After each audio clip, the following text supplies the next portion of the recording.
Mesdames et messieurs, il est 13 heures. Bonjour, bienvenue dans ce journal à la une de l'actualité en éducation pour commencer cet après-midi. Les sanctions qui vont bientôt tomber pour les étudiants de Master 1 et Master 2 de l'UQAD, auteur des manifestations d'octobre 2024. Le ministre de l'Enseignement supérieur est celui qui en fait l'annonce sur un ton décidé. Il affirme d'ailleurs que des étudiants de M1 se verront leur inscription retirée. Et puis... Excusez-moi, dans le registre politico-judiciaire, Moustapha Diakhaté fait face ce mardi aux agents de la division des investigations criminelles. Cette convocation fait suite, selon l'intéressé sur sa page Facebook, à des propos tenus dans la presse. Il dénonce alors une atteinte à la liberté d'expression. Et enfin, lendemain de Tabaski 2025, l'insalubrité semble être ce qui fait le paysage dans certains endroits, dans certains quartiers. Les populations se disent désemparées de la situation. Nous le verrons dans ce journal. Voilà tout pour l'essentiel des titres. Le développement, c'est tout de suite.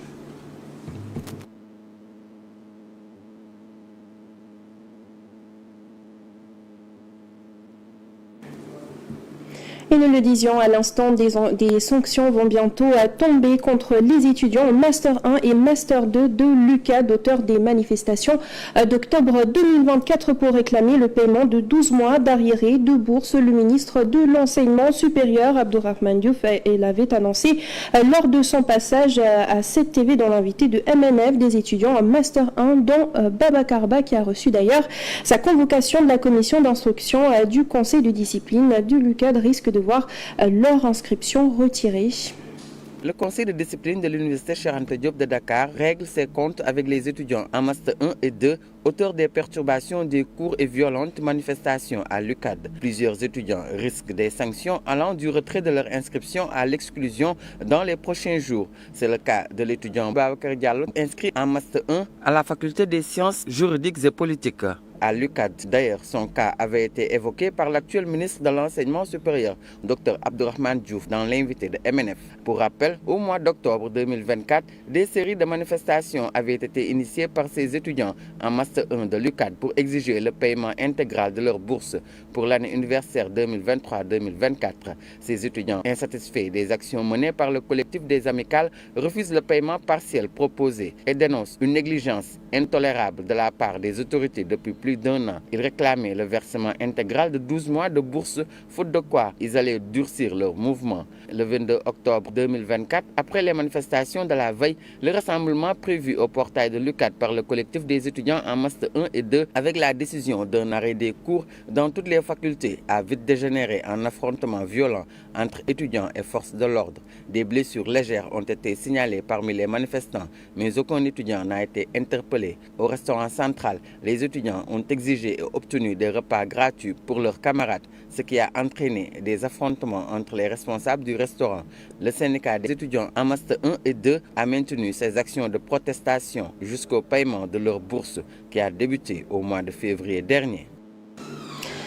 Les Fatouad est justement le conseil de discipline de l'Assemblée de l'université Cheikh Anta Diop de Dakar est la seule instance habilitée à sanctionner des étudiants. Un conseil composé de plusieurs membres, notamment le recteur, les doyens de faculté et les représentants d'étudiants. Depuis des années, des mesures fortes ont souvent été prises contre des étudiants réfractaires. Retour cet après-midi sur l'émission et les compétences du conseil de discipline de l'université. Un récit signé Moussa Mani.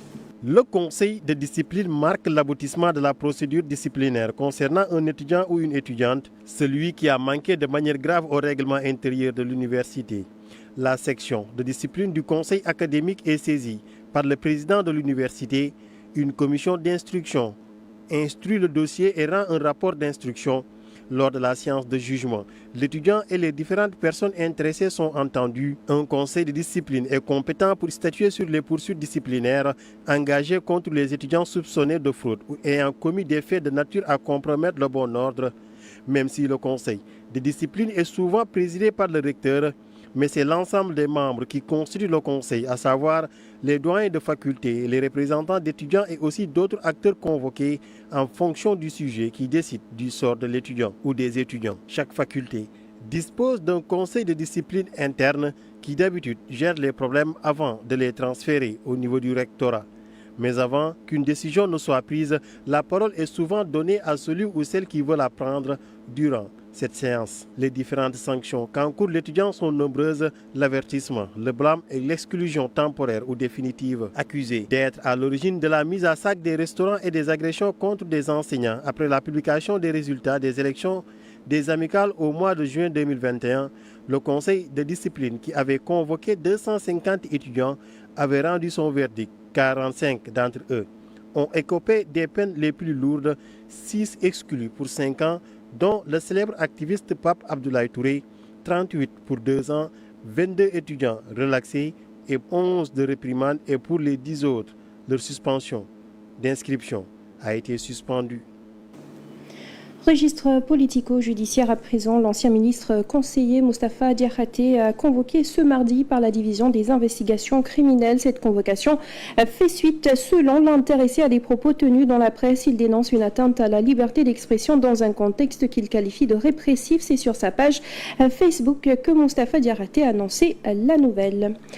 Et puis justice, toujours avec les ministres qui sont dans le viseur de la Haute Cour de justice, les anciens ministres du régime de Macky Sall, bien sûr. Sophie Gladima, ex-ministre des Mines et de la Géologie, sous Macky Sall, sera auditionnée ce mercredi 11 juin par la Haute Cour de justice. Elle est la première des 5 anciens ministres inculpés à avoir été placée sous mandat de dépôt. Elle est poursuivie pour un détournement présumé de près de 200 millions de francs CFA dans le cadre du programme de résilience économique et sociale. Le rapport de la Cour des comptes fait état de plusieurs irrégularités, notamment dans la gestion de projets, comme la construction d'un centre de gravimétrie à Kédougou. Justice toujours, Chergué, l'homme d'affaires qui avait publiquement avoué avoir corrompu l'ancien ministre de la Justice, Ismaïla Madior Fall, n'est plus en détention. Il a récemment bénéficié d'une liberté surveillé, grâce au port d'un bracelet électronique après avoir initialement été placé sous mandat de dépôt. Les médias qui rappellent que Chergué avait lui-même reconnu son implication dans un acte de corruption, une reconnaissance qui aurait pu entraîner un maintien en détention préventive. À présent, dans le sillage de la Tabaski, parlons des dépenses excessives dans les ménages, un phénomène qui prend de plus en plus d'ampleur au Sénégal. Et pourtant, il existe une loi interdisant les dépenses, les folles dépenses. Il s'agit de la loi numéro 6704 du 24 février 1967. Le ministre de l'Éducation nationale, Moustapha Guirassy, lors de la prière de l'Eïd el-Kébir à Kédougou, a plaidé notamment pour la révision des textes visant à instaurer une consommation maîtrisée lors des événements religieux. Djambembaï. La Tabaski est l'une des fêtes les plus dépensières au Sénégal. Beaucoup de ménages vident leur portefeuille en dépassant leur budget à travers des achats impulsifs pour des choses parfois non essentielles. De l'avis de ce père de famille, les femmes sont les principales responsables de ces excès. Les femmes sont les seules responsables des dépenses excessives lors de la Tabaski, parce que les hommes ne s'occupent que de l'essentiel. Amadou Diallo se dit sidéré par le gaspillage observé au Sénégal lors des événements religieux. On doit modérer nos dépenses lors de la Tabaski. Dieu n'impose à aucune âme une charge supérieure à sa capacité.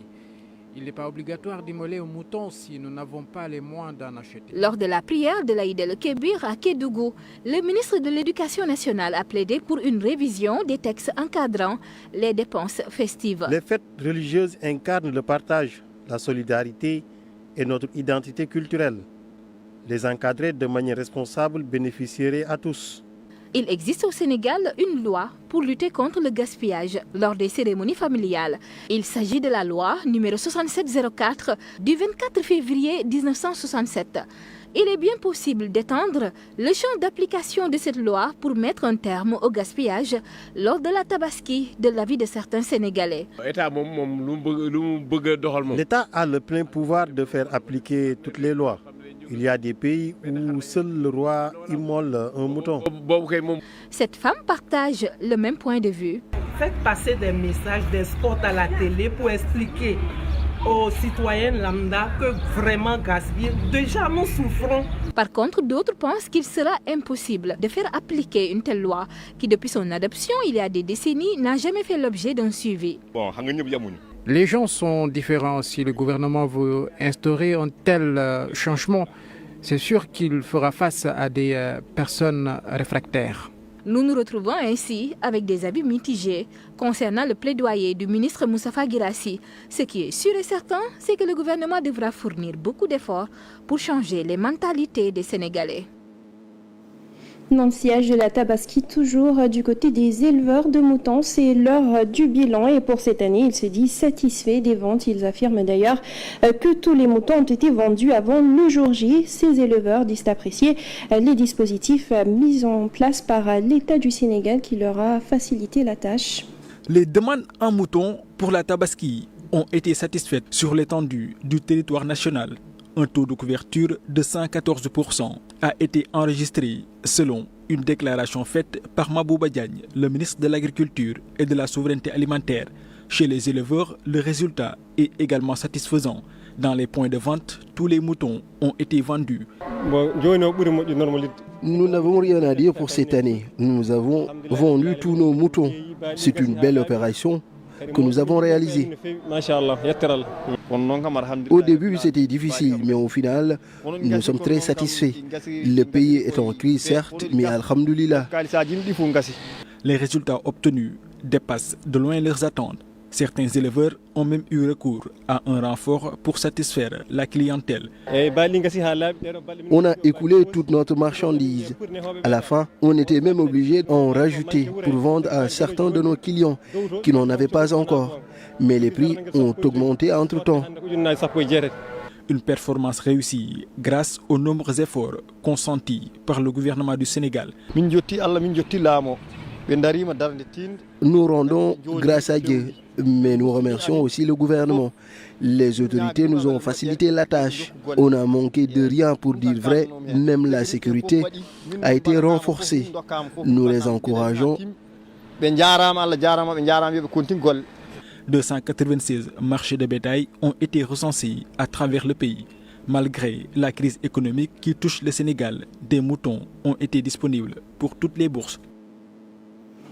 Pendant ce temps, dans les quartiers, les populations conjuguent parfois avec l'insalubrité en ce lendemain de festivités de la Tabaski, Rond-Point, Liberté 5, Soumbédioune et encore Nord-Foire. Ces 3 points de vente de moutons sont submergés aujourd'hui par les déchets et les débris. Les populations riveraines interpellent les autorités au Martiam. Comme chaque année à l'approche de la Tabaski, ce jardin public situé dans le quartier de Nord-Foire est mis à la disposition des vendeurs de moutons, dont la plupart sont des résidents du secteur. Pour l'édition 2025, un accord avait été conclu entre les responsables du site et les occupants. Chacun devait verser 15 000 francs CFA pour assurer le nettoyage du lieu une fois la fête passée, afin qu'il retrouve son éclat d'antan. Un engagement qui n'a pas été respecté. Depuis qu'ils sont partis, aucun d'entre eux ne m'a dit quoi que ce soit. Je suis obligé de faire appel aux jeunes du quartier pour nettoyer les lieux, sans oublier que je dois payer un charretier pour déposer les ordures dans un point de collecte de la SONAGED. Aujourd'hui, le site est méconnaissable, envahi par les ordures et les résidus liés à l'activité commerciale. Une situation qui n'est pas isolée. D'autres points de vente, comme au Soumbédioune ou au Terminus Liberté 5, présentent un spectacle tout aussi désolant, suscitant l'indignation des riverains. Nos enfants sont les plus exposés, malheureusement.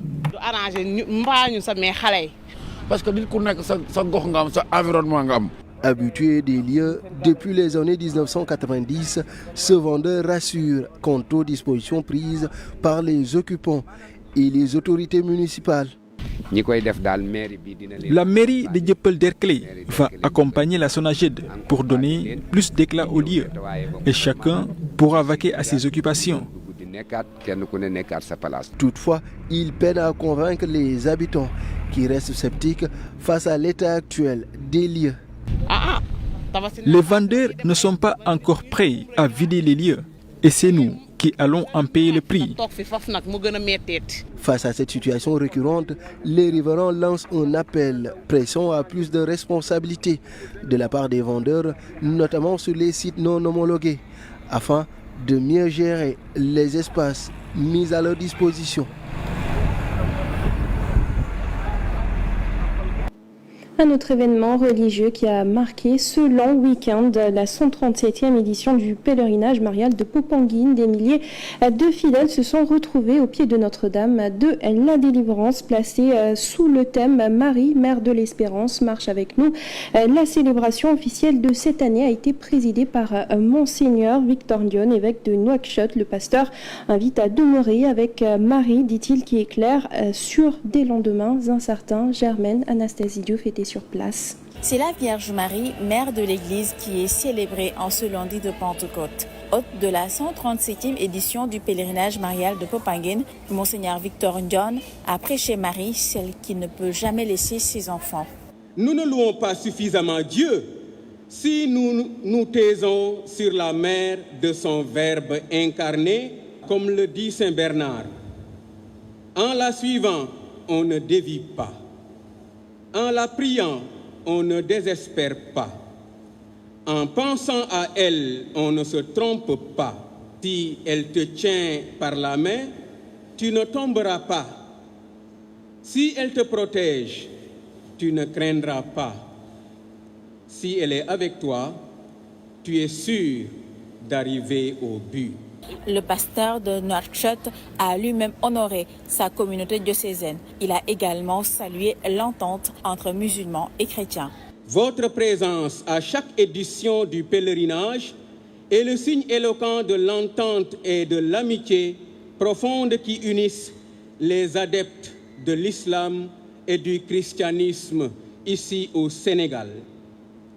Cette entente, devenue un modèle à l'échelle mondiale, traduit de manière concrète ce respect mutuel et cette amitié sincère, si magnifiquement soulignée dans le Coran, comme en attestent ces mots de la sourate Al-Maïda, la sourate 5. Monseigneur Victor Ndione exhorte les fidèles à rester avec Marie en toutes circonstances, à prendre aux côtés d'elle, à dire oui aux imprévus de Dieu. La première en chemin, Marie, tu nous entraînes à risquer notre vie aux imprévus de Dieu. Et très rapidement, une note de sport à présent. Le Sénégal qui poursuit sa tournée européenne ce mardi 10 juin avec un deuxième test amical, cette fois face à l'Angleterre à Nottingham. Ce sera à partir de 18h45, 3 jours après avoir arraché un nul contre l'Irlande. Les Lions vont donc se frotter à une équipe anglaise bien plus redoutable aussi, bien par la qualité de son effectif que par sa régularité dans les compétitions internationales. Et puis une actualité à l'international pour terminer. 10 personnes sont mortes ce mardi en matinée lors d'une attaque dans une école de Graz au sud de l'Autriche, vraisemblablement perpétrée par un élève selon le maire de la ville cité par l'agence de presse APA. Parmi les victimes figurent des élèves et un adulte, auteur présumé qui agit seul selon la police et dont le mobile est inconnu à ce stade et lui également décédé. Sur cette note, nous passons tout de suite à la revue de presse. Bonjour. Les quotidiens de ce mardi sont largement revenus sur la ferveur religieuse au cours du week-end relative à la célébration de la Tabaski, de la Pentecôte et du pèlerinage marial de Popenguine. Vox Populi parle de 96 heures chrono de ferveur religieuse dans la diversité. À ce sujet d'ailleurs, dans Vox Populi, l'archevêque de Dakar magnifie les points d'ancrage entre musulmans et chrétiens qui élèvent les cœurs vers plus de fraternité. Sud Quotidien reste aussi sur le week-end de Tabaski et de Pentecôte. Un peuple, deux fêtes, une même ferveur, affiche à sa une le journal. Le quotidien Point Actu fait aussi le point sur les différents appels à la piété et à l'unité et les recommandations des guides religieux à l'occasion de la fête de la Tabaski. Le journal reprend les propos de Serigne Babacar Sy Mansour, khalife général des Tidjanes, qui rappelle que le sacrifice du mouton ne devrait en aucun cas être source d'instabilité dans les foyers. Du côté des Layènes, Serigne Mamadou Lamine Thiaw Laye appelle le gouvernement à juguler les discours haineux envers les guides religieux. En l'espace de 3 jours, Note le Soleil, communauté musulmane et chrétienne du Sénégal ont célébré la Tabaski, la Pentecôte et le pèlerinage marial de Popenguine. À l'occasion de ce week-end de fête, le Soleil rapporte que le président Bassirou Diomaye Faye a appelé ses compatriotes à maintenir l'esprit de dialogue et de concertation. Walf Quotidien souligne que dans les différents foyers religieux, le message est unanime. Les guides religieux et familles maraboutiques ont tous appelé les Sénégalais à œuvrer pour la paix et la solidarité conformément aux recommandations divines. Ils ont prêché la bonne marche du pays tout en s'insurgeant contre les propos haineux et déplacés dans l'espace public, ajoute Walf Quotidien. Le quotidien Les Échos, qui revient sur la commémoration du 137e pèlerinage marial de Popenguine, souligne que cette manifestation religieuse annuelle a résonné comme un appel vibrant à l'unité, à la paix durable et au dialogue interreligieux dans un monde en quête de repères, souligne le journal. Tribune rapporte quant à lui le fatwa de l'imam Babacar Ndour de la mosquée de Moussanté de Thiès qui appelle l'État à soutenir en urgence les hommes et les femmes d'affaires, en particulier ceux qui ont investi leur capital pour contribuer au développement national. L'imam de la mosquée Moussanté de Thiès regrette que dans ce pays, être riche, c'est un délit. Sur un autre registre, Libération révèle une affaire de détournement de 800 millions à Médis Sénégal. Libération fait savoir qu'entre 2023 et 2024, les paiements effectués par la Pharmacie nationale d'approvisionnement en faveur de la seule usine de fabrication de médicaments du Sénégal, Médis, relancée grâce au Fonds 6, étaient interceptés par d'autres comptes grâce à un système bâti sur le faux. Un autre scandale, c'est l'Observateur qui nous en dit plus. Il s'agit du scandale TFG, une fraude géométrique à grande échelle. L'Observateur nous révèle les dessous d'une vaste affaire de falsification de documents techniques qui menace la sécurité de nombreux chantiers au Sénégal et expose des millions d'usagers à un grave danger. En effet, les routes, les bâtiments, les ponts sont construits dans un mépris total des normes et de la rigueur scientifique. L'Observateur informe que la directrice générale de TFG, Penda Sow, a été rattrapée par ses manœuvres. Elle tombe à la sûreté urbaine sous le poids du faux. C'est tout pour cette revue de presse du jour. Très bonne lecture. Et c'est ce qui met un terme à ce journal. Merci à vous de l'avoir suivi. À 14h, comme toujours, vous avez le Wolof. Merci, bonne suite de programme sur la 7 TV.